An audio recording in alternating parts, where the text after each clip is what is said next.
కేంద్ర ప్రభుత్వము జిఎస్టీలో ఉన్నటువంటి 4 స్లాబ్లను కుదించి 2 స్లాబ్లకు పరిమితం చేయడం జరిగింది. జిఎస్టీలో ఉన్నటువంటి 12% స్లాబ్ని 28% స్లాబ్ని రద్దు చేసి కేవలం అటు 5% స్లాబ్ని 18% స్లాబ్కి మాత్రమే పరిమితం చేయడం జరిగింది. ఈ సవరించినటువంటి స్లాబ్స్ సెప్టెంబర్ 22 నుంచి అమల్లోకి వస్తాయని కేంద్ర ప్రభుత్వం ప్రకటించింది. అమల్లోకి వచ్చినట్టుగా కూడా భారత ఆర్థిక మంత్రి నిర్మలా సీతారామన్ గారు చెప్తున్నారు. అయితే ఈ స్లాబ్ని సవరించడం వల్ల దరిదాపు 175 రకాలైనటువంటి వస్తువులపైన ధరలు తగ్గాలి.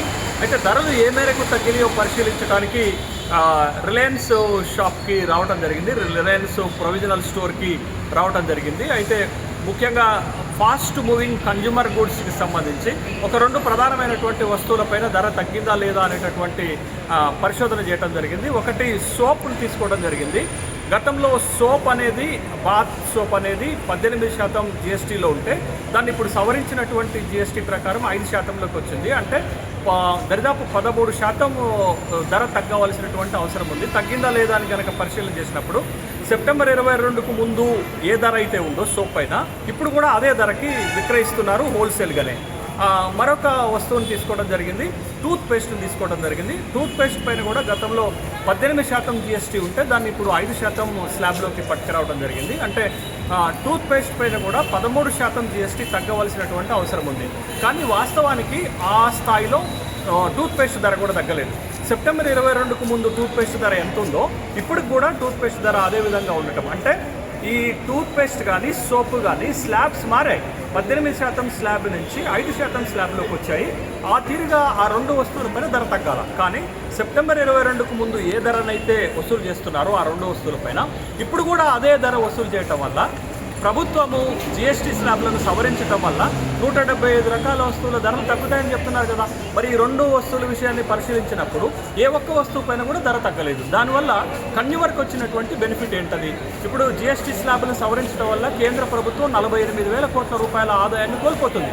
అంటే ఒక పక్క ప్రభుత్వం ఆదాయాన్ని కోల్పోయింది, మరొక పక్క వినియోగదారులకు ఏం ఉపయోగం జరగలేదు, వస్తువుల సేవల ధరలు కూడా తగ్గలేదు. మరి అలాంటప్పుడు ఈ జిఎస్టీ స్లాబ్స్ని సవరించడం వల్ల ఎవరికి మేలు జరిగింది?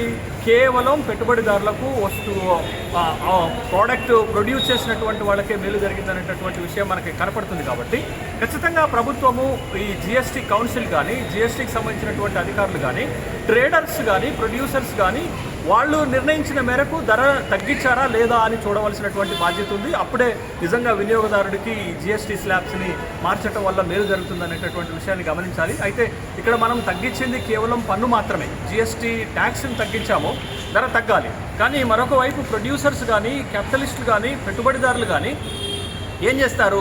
ప్రొడక్షన్ కాస్ట్ పెరిగిందని గతంలో ఆ వస్తువుని ఏ ధరకు అమ్మారో ఇప్పుడు కూడా అదే ధరకు అమ్మేటటువంటి ప్రమాదం ఉంటుంది. కాబట్టి ఇప్పుడు జిఎస్టీ సవరణల వల్ల వస్తున్నటువంటి మేలు క్షేత్రస్థాయిలో వినియోగదారులకు చేరటం లేదు. ఈ విషయంలో కేంద్ర ప్రభుత్వం జాగ్రత్తలు తీసుకోవాల్సినటువంటి అవసరం ఉంది. ఏ స్థాయిలోనైతే మనం జిఎస్టీ స్లాబ్స్లను సవరించి వస్తువులను ఆ స్లాబ్స్ మార్చామో ఆ మేరకు ధర తగ్గిందా లేదా కేంద్ర ప్రభుత్వమే క్షేత్రస్థాయిలో పరిశీలన చేయకపోతే వాళ్ళు తీసుకున్నటువంటి నిర్ణయం వల్ల జిఎస్టీ స్లాబ్స్ని మార్చడం వల్ల, జిఎస్టీ స్లాబ్స్ని కుదించడం వల్ల వినియోగదారులకు వస్తున్నటువంటి ప్రయోజనం ఏం లేదు. ఒక పెద్ద స్టోర్లోనే ఈ విధమైనటువంటి బెనిఫిట్ జరగలేదు అని అంటే మామూలు రీటైలర్ దగ్గర కూడా బెనిఫిట్ జరిగేటటువంటి అవకాశం లేదు. కాబట్టి కేంద్ర ప్రభుత్వమే క్షేత్రస్థాయిలో వస్తు ధరలు వాళ్ళు సవరించిన మేరకు జరిగాయా లేదో చూడాల్సినటువంటి బాధ్యత ఉంది.